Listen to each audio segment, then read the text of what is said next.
Hey, everyone. Welcome to the Straight Up Texas podcast presented by Whataburger. As we continue to talk all things Texas while bringing some really, really interesting conversations to you, including the one we're going to have today with Rangers general manager Chris Young, who, as you probably know, DFW native from Highland Park High School, played for the Rangers, a part of his 13-year big league career, and is now back with the Rangers in a leadership role, helping to usher in this next generation of Rangers baseball. We talked to him about that and more. Alongside the great JB Saucedo of Texas Humor, Jared Sandler with you. And I'm really excited for our conversation, and we'll get to that in a little bit. Yeah, I'm always curious to hear, anyone talk about all of the mechanics behind the management of the baseball teams. I just think that the front offices are such an interesting place that I think a lot of people don't really think a lot about. So that's going to be a fun conversation. But, as always, this is the Straight Up Texas podcast, and we're here to talk about Texas too. So we'll ask CY a little bit about celebrating all things Texas there too. But in the meantime, there is some chatter around the offseason for the Rangers and what that's going to look like, Jared. So have you thought much about that? What that's going to look like? I have, and I'm also thinking about how I'm going to get in trouble if I don't mention our friends at Whataburger. Oh, I always do. No. This was my fault. I meant to mention this earlier, and I put you in a position to fail, and so I apologize. Which means Whataburger on me specifically. The Hatch Green Chili Bacon Burger. I will admit I have not tried this yet, but I'm very excited to try it. I did have the Pico de Gallo burger the other day, and it is unbelievable. But the Hatch Green Chili Bacon Burger and the Hatch Green Chili Bacon Chicken Sandwich are both available. And as always, some of these specialty items, limited time, so you can get all the goodies. We're going to ask Chris Young, like we ask everyone, their favorite Whataburger order. And I'm sure we're going to get something awesome there. But a lot of times people go with the standard stuff that's on the menu 12 months out of the year. It's the safe play, and that stuff's great. That's why Whataburger is what it is. However, every once in a while you go through the drive-thru, you see something that's there that maybe wasn't there the last time, and it piques your interest, and you go through the drive-thru now. It's going to be the Hatch Green Chili Bacon Burger, and if you're more the chicken side, the Hatch Green Chili Bacon Chicken Sandwich. So you got to check that out. I owe you that because I forgot, and then thus puts you in a bad spot. So I sincerely apologize. No, honestly, I should have remembered it too, because Hatch green chilies this time of year are kind of like pumpkin spice, where the weather just gets like marginally cooler, and then suddenly it's Hatch green chili season. So no, I'm with you there, and now I'm hungry again. So yeah. Anyway, so you asked about the off season, right? Yeah, I'm curious. Baseball fanatic, obviously you are, and the Rangers season just came to an end. So what does the offseason look like for the Rangers in your mind? Well, first of all, I do need to share that as we are having this conversation, the White Sox are currently beating the Astros 1-0. And so I'm in a really good mood. It is October 8th. So game 2 of the ALDS. Hopefully when you are listening to this, this game will be done. Otherwise, it's going to be like a 120 inning game if it's still going.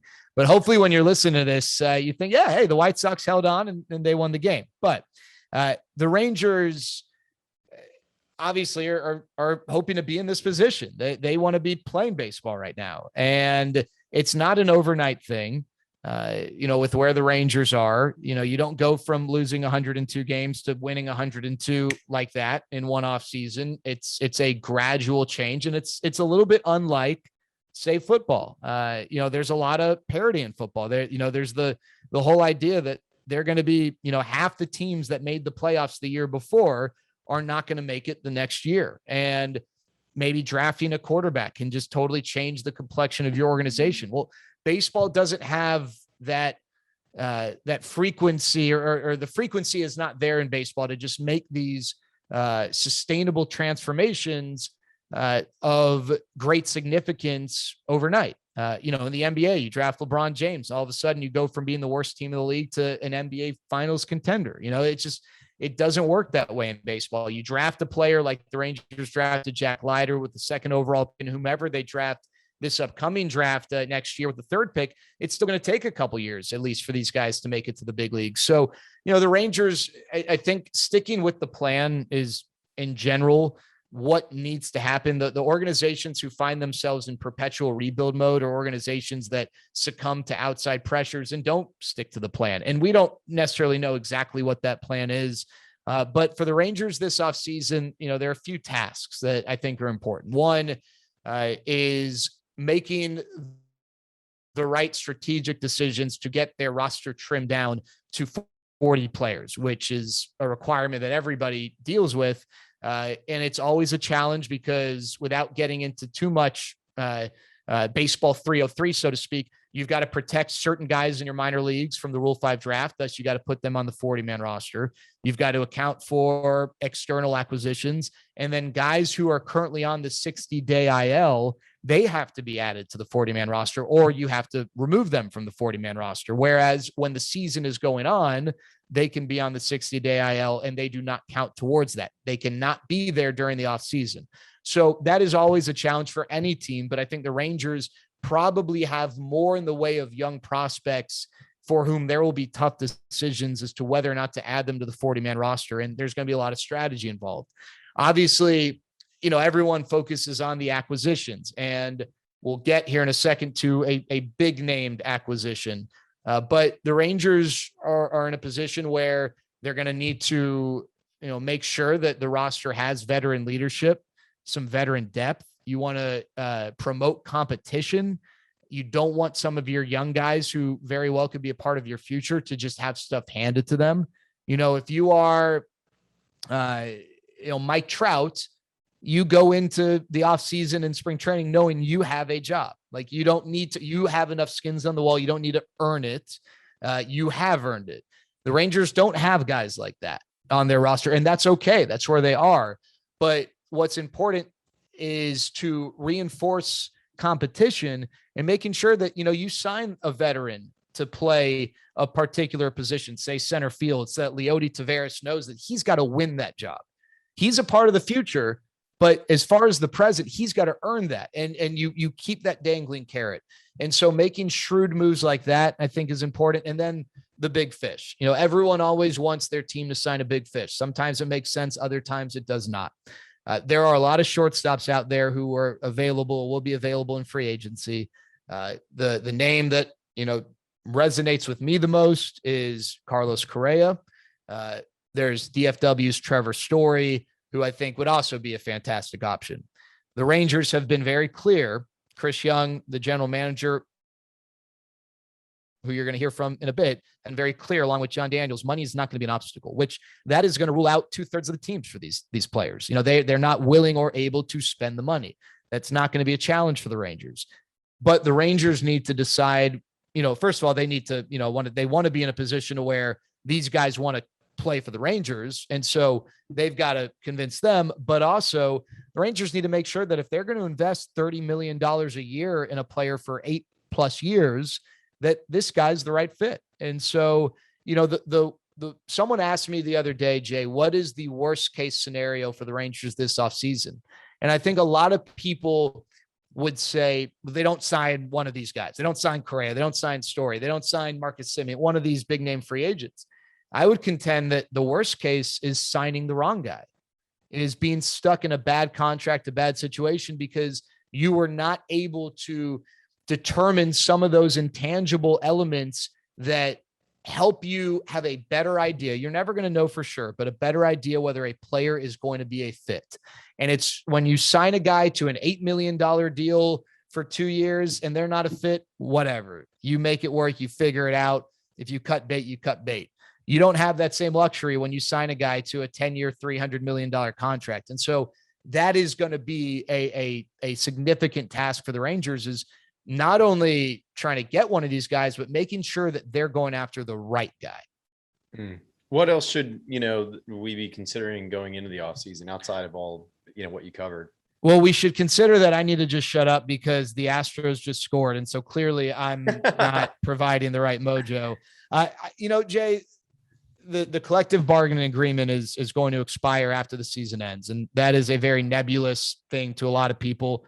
And even for me, I mean, I think people who they, live in and eat, sleep, breathe baseball, this thing is so ridiculously complex and all the things that go into it. And it's agreed upon by the players and the owners. And sometimes agreements are reached without a fight, but the idea is that this is not going to be the case. And there are a lot of hot button issues that the players want to fight for, that the owners want to fight for.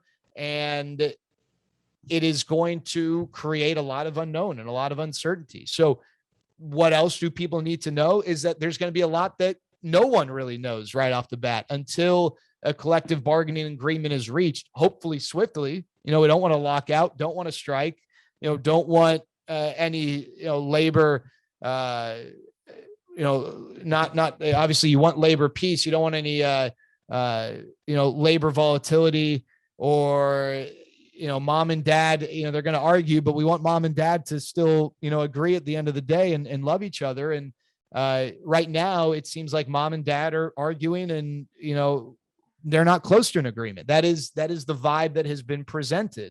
So that is the biggest thing. And while it would take us hours to go through every bullet point that is going to be discussed and is going to be collectively bargained, what is worth mentioning is that there are going to be a number of bullet points that impact player movement and impact the decisions that teams would in theory be put in a position to make this offseason. And so my guess is that your foot's on the brake until we get, some clarity and some union, I guess, in the collective bargaining agreement. Let's go down to the micro level and jump in with CY if you're ready to talk to him about it then. Let's do it. Here we go. Our conversation with Rangers general manager Chris Young on the Straight Up Texas podcast presented by Whataburger. All right, time now to chat with Rangers general manager Chris Young here in this latest episode of the Straight Up Texas podcast. Chris, thanks so much for being with us. And we got to lead off with the same question we ask everyone to begin our conversations. What does Straight Up Texas mean to you? Just real Texan, just through and through Texan values, just embodies our culture, our people, our state, our pride, and ultimately it sort of is rooted in respect, respect for each other, respect for our state. That to me is straight up Texan.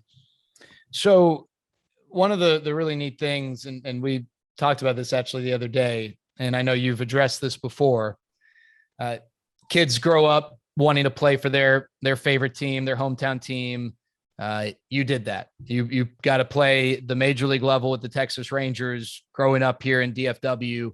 And now you're helping to lead the organization in a different sense, in a different perspective as the general manager. But again, still that same team you grew up rooting for, the same community of folks of which you were a part. What's that like? How have you, I guess, processed that? How neat it is that you've been able to do these things for the Rangers?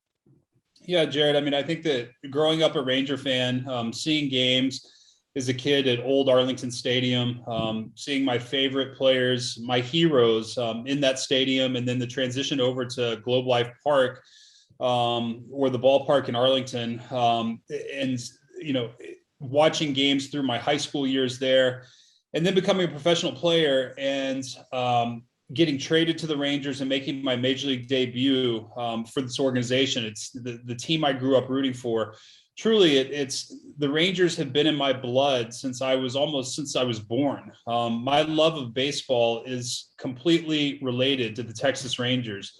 And so now to have this opportunity to come home and to help lead this franchise, a franchise that I absolutely has meant so much to me and I love dearly.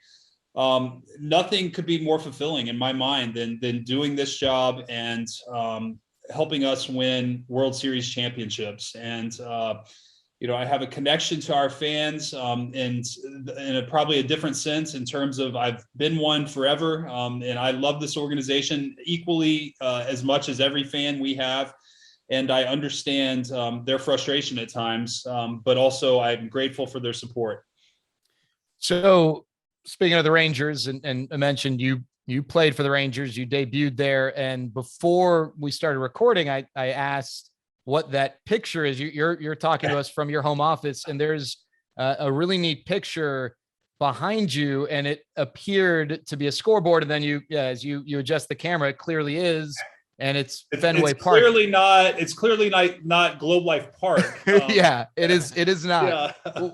If you don't mind rehashing, you did such a good job before we were rolling, and that's my fault. But can you explain what the significance of that picture is? Yeah, so that is that picture is the scoreboard at Fenway Park, obviously home of the Boston Red Sox. But that's also the scoreboard after the game of my first major league victory for the Texas Rangers. And it was 2004. It was Labor Day weekend, beautiful, picturesque weekend and early fall weekend in Boston. And it was my third major league start against the Red Sox. I think we went into the series having lost 8 or 9 games in a row, and the Red Sox came into the series having won 8 or 9 games in a row. We had, I think, Schilling pitched against us Friday night. Wakefield was Saturday, and Pedro was Sunday. And I drew Wakefield on Saturday. The team came out and scored some early runs and gave me a lead. And then I was able to kind of keep it there for 5 1/3 or 5 2/3 innings. And we ended up winning the game 8-6. So the 6th spot wasn't all mine. I think I gave up one of those 6. But anyway, on the scoreboard, you don't know who gave up what. So anyway, post game, one of my good friends from college who was at the game had the wherewithal to snap a picture of the scoreboard. And so you can kind of see it's the scoreboard. I don't know if you can read it or not, but it says Young 1-1. I had a loss at that point, but no win. And Wakefield, and then the line. So really, really special. But the cool part about that day wasn't just that it was my first major league win, was also they were filming the movie Fever Pitch that day. So they were recreating opening day for that game, even though it was September 3rd or 4th. They recreated opening day, and Stephen King threw out the first pitch, and they had a huge flag draped over the Green Monster, and there was an energy in the ballpark, which was a lot of fun. And so, I'm often asked, what's my most memorable opening day? I say, well, I never pitched on an actual opening day, but I did pitch opening day in September for the movie Fever Pitch. And Drew Barrymore and Jimmy Fallon were in the stands. So it's a special memory for me. And it's like a life gift that my friend gave me by taking a picture in that moment that otherwise I would have never had. So it's pretty cool. And so while it's not a Ranger background, it is a Ranger background in a lot of ways. One of the questions I was going to ask you really was just, what does that transition feel like? Like, how often do you just want to like suit up and run out on the field? I mean, I know being the general manager, you obviously don't get as many of those opportunities to do that kind of thing, but how has that transition been for you, post professional career, now being more the manager and running things from afar? Well, to answer your first question in terms of running out on the field, while I was a good baseball player, for a number of years, I have so much respect for these guys and know that there is no way I can do what they do anymore. These guys are the best athletes in the world at what they do. I had my time, and I even in the last 3 or 3.5 years since I walked away, I think the game has improved that much more. The talent level of today's player is as good as it's ever been. And I will never be the guy that said, the game's gotten worse or it's easier now than it used to be. I just don't subscribe to that. I think the game just only evolves and gets tougher. So I have not had the itch to run out on the field. I miss the competitive aspects of it. I miss the daily routine of preparing and going through a strength and conditioning program and everything that goes into the preparation aspects of it. But the physical grind and the mental grind that these guys go through, I think I'm experiencing in a different way now, and without being able to control the outcome as much. But in terms of what it's been like in terms of the job, it's been a learning experience. Everything has been new to me in this calendar year since I took the job. I've been on it 10 months now, and I learn every single day. But I'm extremely grateful to John Daniels, to Ray Davis, and the team that we have in place, who have allowed me to really explore so many different areas of the baseball ops department. And, weigh in and reconfigure or redo things that I think should be done differently, or, lend support to the great things that they have in place. So everything has been a learning experience for me this year. At the end of the day, I think there are kind of two things that I really understand, one of which is baseball, and the second is people and culture. And when you kind of bring those two together, it creates a successful environment where you maximize the potential of your players. And that's really my main objective here. Yeah. Well, I mean, what is that conversation like? I mean, being given the opportunity to rework an organization like that. I mean, you mentioned at the top of the interview how much you just kind of respect and admire the organization. So what is that like coming in knowing that you've got some work to do to rework things and some rebuilding on the team? And, like, do you tread lightly? Do you come in and swing the sledgehammer? I mean, what does that look like for you? No, I think it's been a gradual process. Certainly, we have to acknowledge where we are. This is our 5th consecutive losing season. We lost 102 games. If things were functioning perfectly, I probably wouldn't be here, frankly. There wouldn't be a need. So I think that part of my job and my role and responsibilities was to come in and evaluate and make suggestions and make changes where necessary. And I think that we've been through that. It's been a lot of difficult conversations. But I think also in a way, this is the clearest and freshest outlook I will ever have coming in from the outside. And so as you get into the weeds of things, it's a little bit more difficult and challenging to see some things that need to be retweaked or changed at times. And, I think my fresh perspective has allowed an element of that. And ultimately, we've made some of those changes. I think that we're getting the right leadership team in place to set us up for long-term success. And I'm very excited about where we are and what we have ahead. Yeah. What kind of work, can you expect or should the organization expect in the offseason? I mean, what is that going to look like for everyone involved? For now, we have a ton of work to do. We've got a lot of decisions to make in terms of our staffing. We've made some changes with our big league coaching staff. We've made some changes within our player development system and coaches and staff there.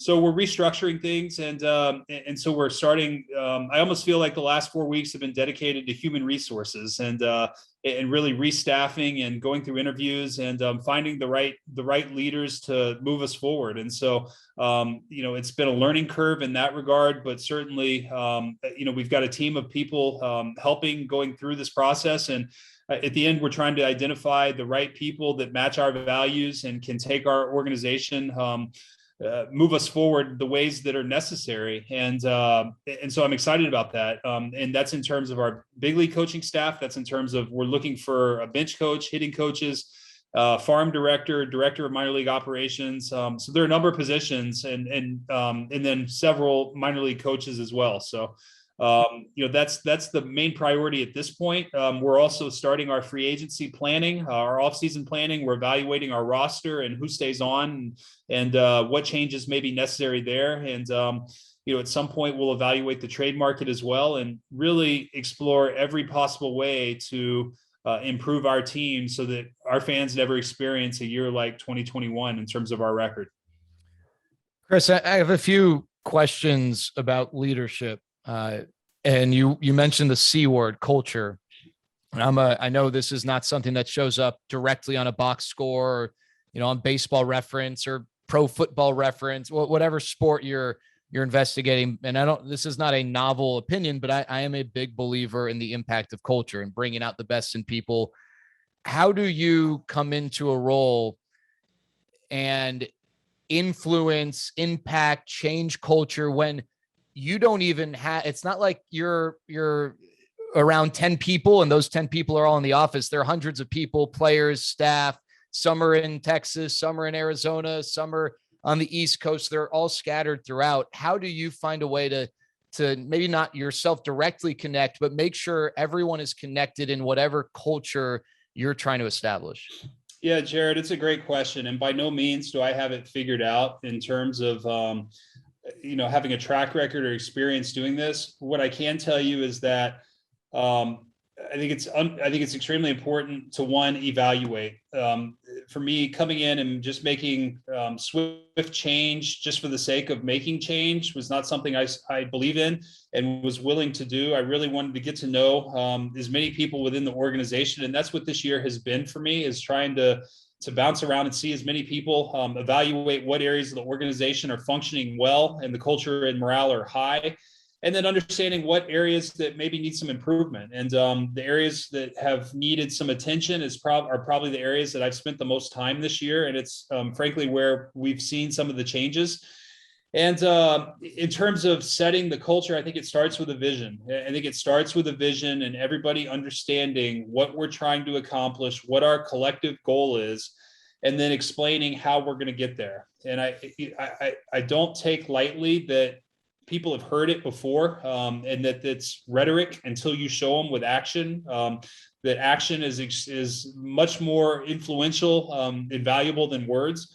But really establishing and trying to get to be connected to every member of our organization. And frankly, I have a ways to go in terms of that. There are a number of people within the organization I have not connected with on an individual basis yet.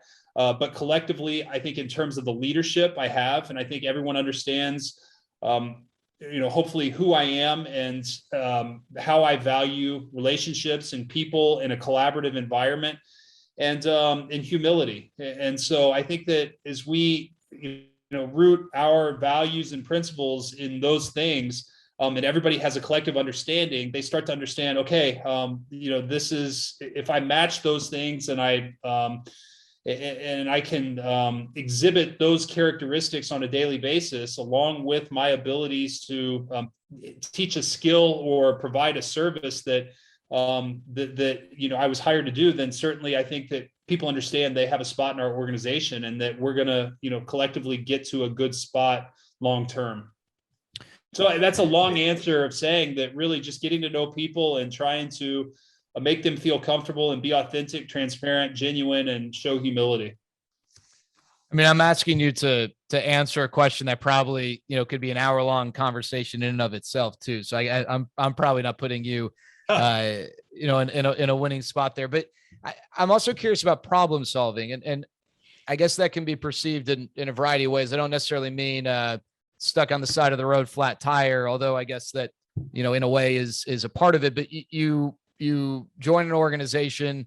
I'm sure you had situations as a player when you worked for the league where there's a need and you're tasked with in addressing the need, fixing, improving. What's the process? And I think there's probably overlap in the answer you just gave regarding culture, but Sure. How do you address those challenges of, hey, we got an issue, we need someone to bring ideas, help fix it. How do you go about that? I think the first thing is really understanding where the needs are. And I think that's been a big part of the season, is just stepping back and seeing where the needs are. And really, as I've gone about it, I've tried to just observe, listen, ask questions. This has been, like I said, a learning experience for me. And as I've had with every conversation I've had with every member of our organization, and then outsiders as well, I've taken away something that I've learned from everybody. And as you get bits and pieces of information from a number of different spots, and you start to hear collective themes or concerns, you can start assessing where the needs are, and then evaluating within those needs if the right systems or processes or even leadership is in place to solve those things. And so that's been the way I've approached it. And it's really just been a lot of conversations, a lot of listening, a lot of asking questions and understanding kind of the way things have been done and why they've been done a certain way, and seeing if it kind of aligns with, one, our values, and secondly, the best ways within the industry to improve our players and put a winning team on the field. What's translated about your experience from the field, into the front office? I mean, are there aspects that you feel like you're bringing over completely and you learned a lot and can apply it there? Well, I think there's just a couple things, one of which is hard work. It's everything's rooted in hard work. And for me, I had a mantra as a player that it's a performance-based game and the game owes you nothing. And so anytime that I felt like things weren't going my way, I kind of looked myself in the mirror and said, well, if I don't like it, fix it, go perform better. And so that same mentality kind of applies to this. It's you have to be committed to the work. And so much of playing and being a teammate is rooted in relationships, and being a teammate, making sacrifice, showing a discipline, but making sacrifices for the good of the team. Mm-hmm. And it's no different in this role too. It's really establishing relationships and understanding people and what makes them tick and what drives them and motivates them. And then, hopefully inspiring them to have buy-in to a collective vision, which we have. And I think those things all translate. I think it's all the characteristics and the kind of the intangible aspects of being a player that certainly apply to this side as well. And I'm grateful for my experiences as a player because I think they've prepared me for a number of things. Now, there are a number of things that don't translate too that I'm still learning, but in terms of just dealing with people and understanding what makes people tick and what motivates them, I think that there are a lot of things as a player and how to be part of a team. Those things apply, no doubt. Well, you hear all the time different like pitchers kind of talking about other pitchers they like watching, or players sort of commenting on people in similar positions and how they do in the league. Are there other general managers you like? I mean, where are you looking for inspiration? Where are you looking for kind of direction on how to right the ship and push things, in a different way for the Rangers? Yeah, Jay, it's a great question. I mean, I think it's first and foremost, I have a great mentor in John Daniels, who has been a friend of mine for a long time and somebody I trust, but also admire, both as a friend and a professional.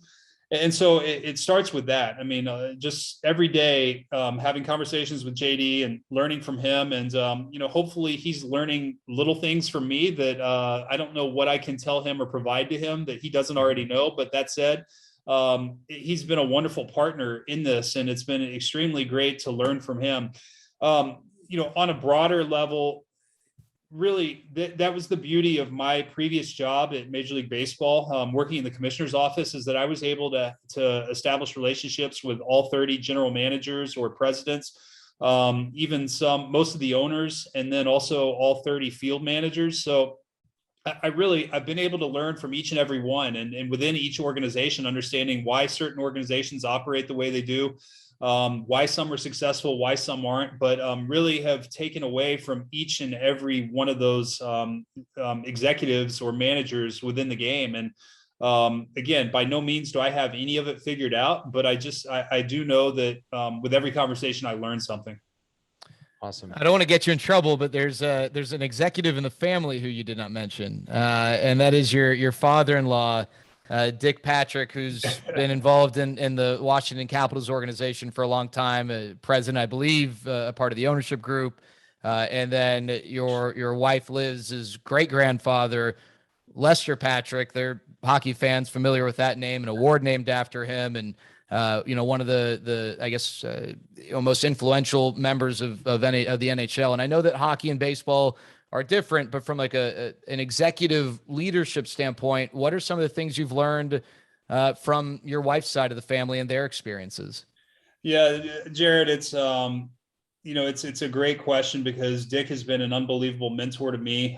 He's a wonderful father-in-law first and foremost, but also the number of times that I've leaned on him for advice throughout my playing career, and then now into this role as well.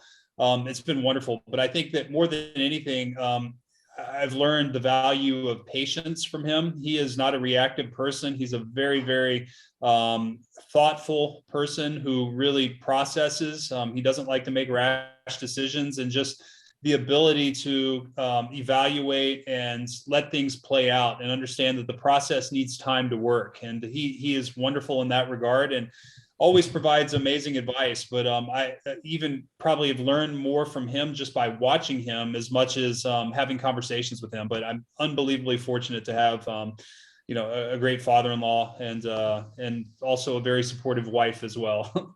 Have you ever gotten on skates? I have not. Funny story. My family, Liz's family, they used to have a tradition where every Thanksgiving the family would have a skate, and they would do that in the morning before having turkey in the afternoon. And so that was before I was in the family. But I guess one of the first times doing that, her brother-in-law, who married her older sister, went down. He was from Boston, so he'd skated before, but he went down and I think broke his nose on Thanksgiving Day. So I learned not to partake in that. So I have not skated and have no desire to. I've had too many surgeries. All right. So I have a few Rangers memory questions to ask that thankfully don't involve skating. But first, thinking towards the future, the next generation of Rangers baseball, and I know you and JD in the front office have already put in work towards that. But what is when you think of the players who are in the organization who could be a part of that, and I don't want to put you in a position where you feel like you have to name everyone and don't want to leave anyone out. So I'm trying to think of the best way to ask this, but what stands out to you when you just take a survey of what the Rangers have in this farm system that, for which the arrow appears to just be pointing up and getting better and eventually, obviously, hopefully paying off at the big league level? Yeah, Jared, I mean, it's there are a number of reasons to be optimistic in terms of where we are as an organization. And a lot of it is rooted in our minor league system and the level of talent, but also the depth that we have within the system. I think that, I can say, while we don't rely on public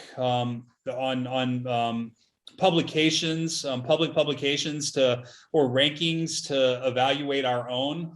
Certainly, I think industry wide, everybody has acknowledged the jumps that our organization has taken over the past 12 to 18 months. And so I think that's a level of excitement and hope for our fans. I think that most teams that become playoff teams right before they kind of that window opens, they really have a top farm system. I think we're close to having that. I think after next season, when we have another good draft, we will be the level of depth in our minor leagues will be as good as anywhere. And I'm very excited about that.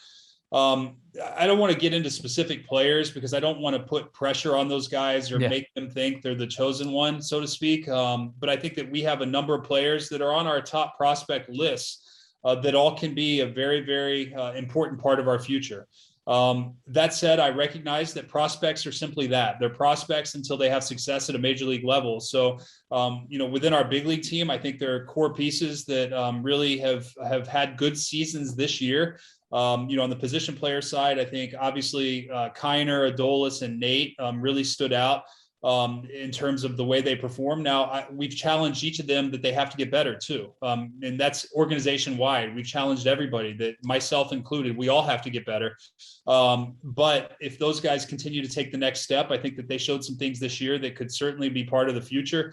On the pitching side, what we saw from Taylor and Dane Dunning this year was really, really encouraging. I think we have some young bullpen arms that, that could be part of the future, but it's all predicated on these guys continuing to improve. What we are excited about is a level of competition within the organization that pushes you to perform to the best of your ability. And there's not going to be too long of a grace period. If you're not performing, there's going to be the guy in line right behind you to come earn that spot if you're not getting the job done. And that's a wonderful thing for an organization, because I think it brings out the best in competitors, and ultimately the best players kind of thrive off that, and they can they seize the opportunity.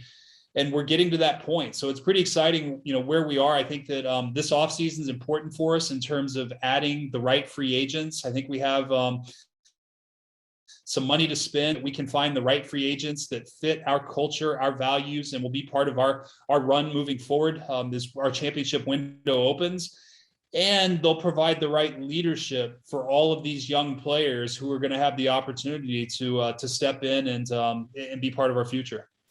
All right. So this is the Straight Up Texas podcast presented by Whataburger. So we got to ask you some Texas related questions. And I mentioned Rangers memories. So I'm sure you've been asked a ton your favorite memories growing up. I'm going to put a different spin on it. Not as a player. I know you were traded as a player. So when you were just a fan, is there a trade that the Rangers made that you just, for whatever reason, remember? And I'll give you a second to think about it. For me, I was barely old enough to remember watching these games, but in 1996, I remember the Rangers traded for John Burkett. And really the only reason I remember it, I was too young to really know the significance of who he was, and ended up, I think throwing a complete game in the first ever playoff game in franchise history, but I was told he bowled a 300. And I, like, for whatever reason, I just thought that was really cool. The Rangers traded for a guy who bowled a 300, which hopefully is not, on the criteria of moves you make. But it was just a random. So I remember that trade for whatever reason. I know Rick Helling and Ryan Dempster went to the Marlins, Right. and I remember the Rangers got John Burkett. Is there a trade or just an acquisition that the Rangers made when you were a fan growing up that you just can't forget for whatever reason? Yeah, I think there's several. I mean, I think the first one that I truly kind of remember was Sammy Sosa, the Sammy Sosa trade.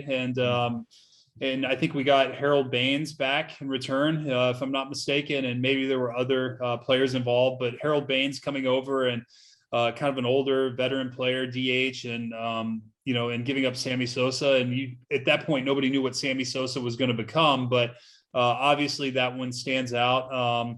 And then Nolan Ryan, when the Rangers signed Nolan Ryan, to me, that was, I was 10 years old and I was ecstatic. I mean, I was so excited that the Rangers were going to have this legendary pitcher, and it, I think, enhanced my love of the Rangers, but also of baseball. And it really became a passion of mine to try to see him pitch as much as possible. I remember, getting the sports page and counting out, looking at the calendar in the schedule and in the sports page and mapping out when Nolan Ryan would pitch. And true story, I weeks before had mapped out that if Nolan Ryan averages, 10 strikeouts a game for the next 5 games, he's going to get his 5,000th this night. So convinced my parents to buy tickets for that game. We sat out in the left field bleachers, and it was the night he got his 5,000 strikeouts. So certainly the Nolan Ryan acquisition stands out to me as one of the most memorable of my childhood in Rangers fandom. So what about just Texas memories in general? What was growing up in Texas like for you? Outdoors? Did you mostly stay up in Dallas? Yeah, hot. Yeah, hot. But no hunting for me, a little bit of fishing, but just sports. My life revolved around sports. It's similar to what I'm watching my kids go through now. Just kind of a great childhood where, always outdoors playing something with family or friends in the neighborhood. And watching the Mavericks and the Rangers and the Cowboys and then the Stars when they came. That's what I have. And then just summer camps playing sports. That's the best way to describe it. But that's probably not unique to Texas per se, but I think it is unique to North Texas in a lot of ways. And all of our Ranger fans and kids coming out to our ballpark. I mean, they all are involved in activities, and we want to give them a reason to love baseball the same way the Rangers gave me a reason. What's your ideal barbecue plate made up of? What's that lineup look like? Yeah, brisket, jalapeno sausage, but we got to go with brisket. I like ribs, but I always judge a barbecue place by their brisket. I don't like too much sauce. I like the sauce on the side so you can taste the bark on the brisket and understand how well it was seasoned. And then, normally a potato salad and a baked bean to go with it. I'm a sweet tea fan too. So, but yes, I'm picky with my barbecue. Yeah, you sound like a man who knows what he wants. Are you into fatty or lean? Right in between. It can't be too moist, but but I also don't like it too lean because it gets dry too. So it's got to be right in between. If you're able to, get some time away and just take a drive for a day or a weekend, where else in the state do you visit?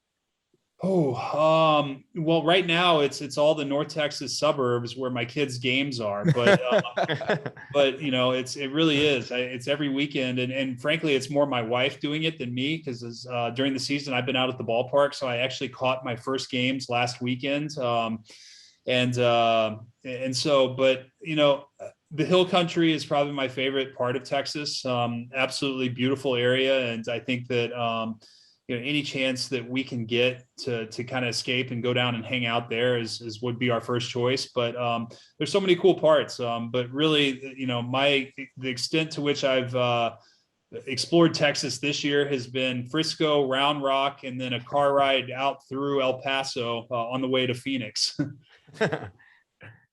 See why we'll end on this. Who is someone you met that, even if you weren't like anticipating it being this powerful meeting, that conversation, that meeting meant a lot? And who's someone you have not met, who you would like to meet? And this is not specific to Rangers or? Nope, could be anyone, anything, anywhere. Oh, that's a great question. In living, I presume, or is it anybody over the course of time? For the someone Not you'd like that. to meet, it could be anyone. Yeah. I've met so many great people. Baseball has provided really an opportunity for me to have access and meet so many amazing people and have conversations that I never would have dreamt of. And there's just so many that I'd probably be doing it a disservice to choose one of those. But Jared, I think really, my parents, but specifically my dad, who passed away 6 years ago. Just our conversations, our love of sports, love of the Rangers, those just great childhood memories. And he was a part of every one of them. And now I'm seeing that with my own children and having the same, similar experiences. While my dad wasn't the general manager of the Texas Rangers, he still took me to enough games and worked hard for our family to allow us to do that. And really a lot of who I am is because of what he taught me in those conversations. And, I wish, it'd be wonderful to have, to still have those. I know he's still a Ranger fan and watching us daily, but nonetheless, my dad has probably been the one who, has impacted me the most, or had the most impactful conversations in my life. In terms of someone that I've never met that I'd love to, there are a number of people. I think that, Jackie Robinson is one who stands out. I wrote my senior thesis in college about Jackie Robinson, and I certainly just the opportunity to meet such a amazing person who was ahead of his time and really changed the world, not only our sport, but the world for the better, is pretty special. And then, I'm trying to think of anybody else. So Jackie Robinson's certainly the one, just given the baseball ties and really what he meant for the game, but also the civil rights movement, 20 years really before the civil rights movement even commenced. Yeah, so much bigger than baseball. That's right. Chris, we really appreciate it. Thanks so much for taking the time and being a guest on the Straight Up Texas podcast presented by Whataburger. We look forward to chatting with you in the future. Well, I love that the Straight Up Texas broadcast is sponsored by Whataburger. There's no better Straight Up Texas thing than that. So I love it. You got a go-to order there, either for you or the kids? Oh yeah, it's cheeseburger. I go mustard. I go mayo instead of mustard. But beyond that, like, fries are the best in Texas. I love it. And that's our go-to, cheeseburgers, no doubt. Man, you had me the whole episode until the mayonnaise, man. Oh man. Well, you should try it. Give it a shot. Yeah. Well, there you go. That's Rangers general manager Chris Young joining us on the Straight Up Texas podcast presented by Whataburger.